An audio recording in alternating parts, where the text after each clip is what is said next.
Hey YouTube, okay. Now, I told you guys I was going to upload the video. I went through so much. I lost out on so much money, you guys. And see, I'm just learning this business just like everyone else. So, throughout my trials and triumphs, I will be doing my videos and letting you guys know the do's and the don'ts. Okay, so here's what we've all been waiting on. When you're starting your career off and you're serious about it, you want to make sure that no one else can be in a position to set you back. So now, we get so anxious about being accepted to work somewhere that we really are like go in the blind because we don't respect our own standards. Well, I wrote down 10 things, like I call it like a checklist. And I feel that you should do, before you even decide if you want to work there. So, now, representation was number one. Meaning, just their reputation.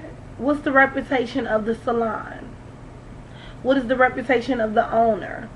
Because the best thing to do, because see, usually you're going to get flyers made, you're going to market yourself, but the one flyer that's top-notch flyer, harder than any flyer, is a referral.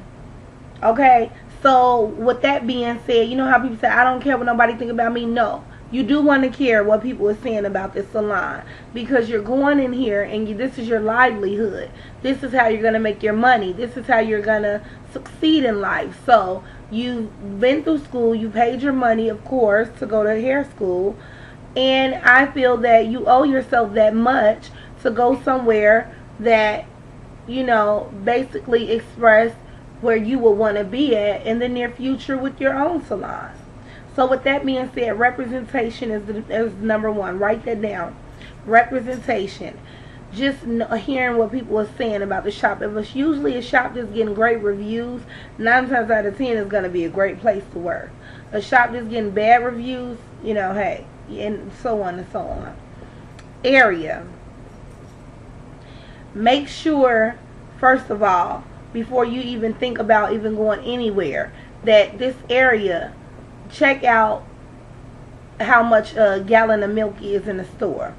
If you're not paying too much for things at the nearest store, you can't go over here charging these prices thinking it's gonna fly. So definitely you want to put area down for number 2. Then you want to look at how long have they been in business. You want to basically check out the owner. Just find out, how long has this spot been right here?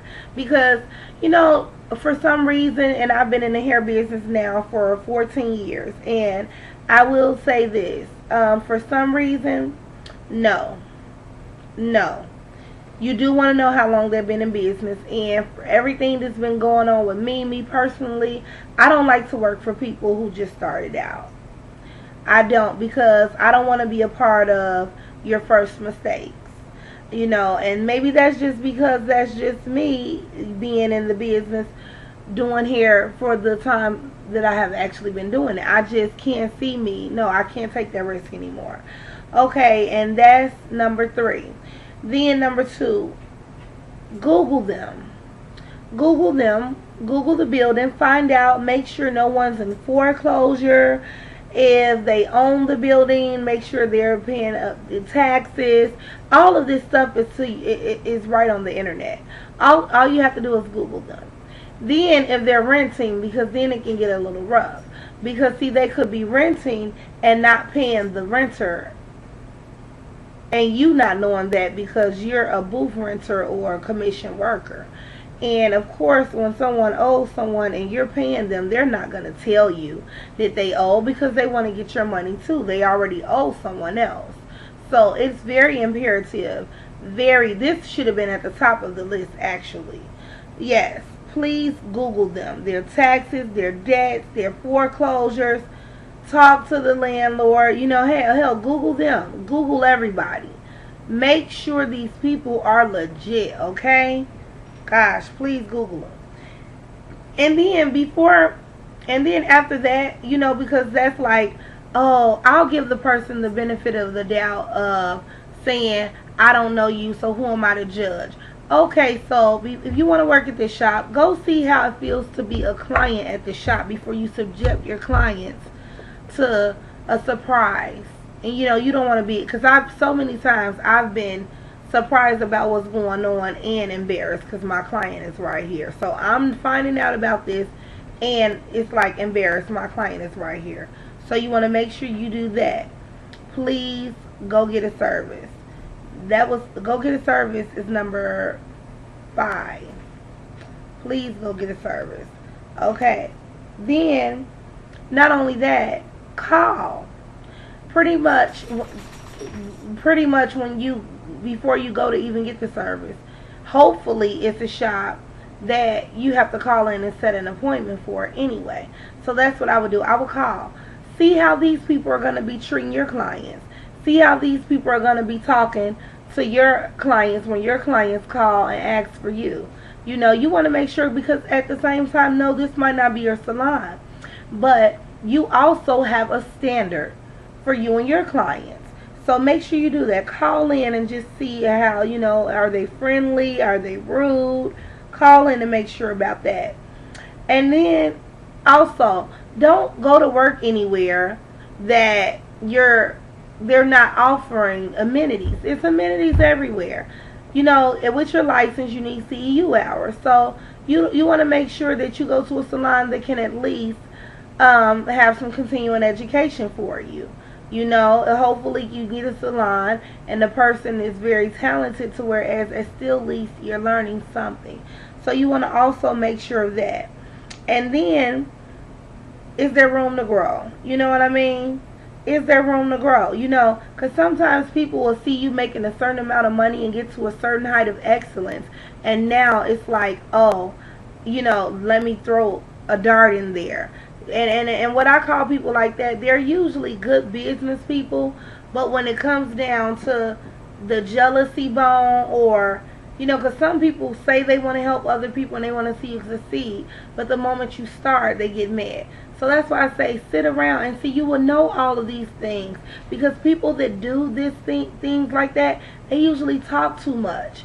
And see, this goes back to the first few things I was telling you on the list.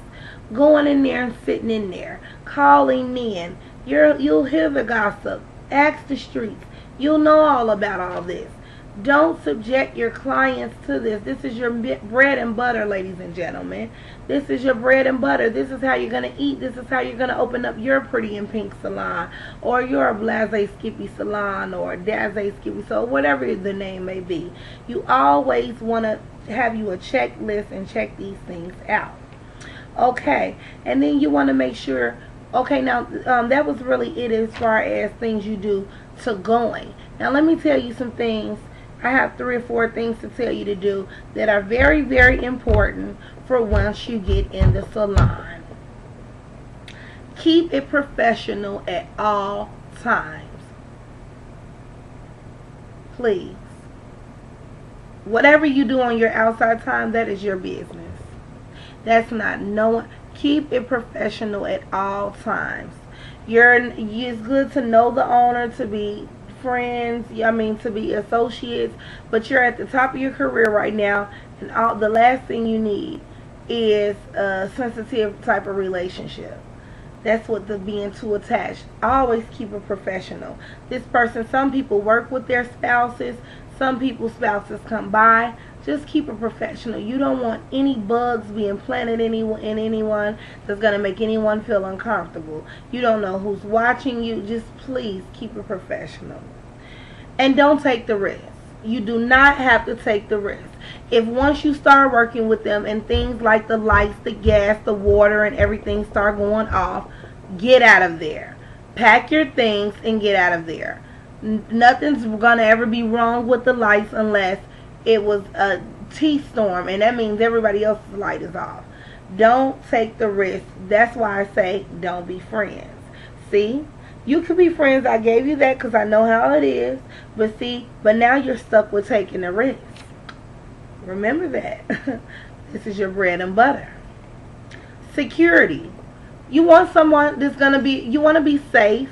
You want your money watched. No one wants to work hard all day to get robbed. No one wants, any of that going on. Hopefully, because I know I haven't always been downtown, and luckily I've been blessed to never be in a position to have to actually be in there when it happens. But that scares me even more.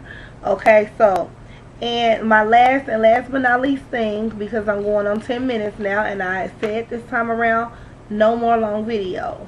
Last but not least, zero no highest, uno a numero uno, alpha omega, okay? Save your money. Most of all, save your money. Because if 1 out of 10 of these you go wrong, guess what you have to move on and start all over again? Save your money.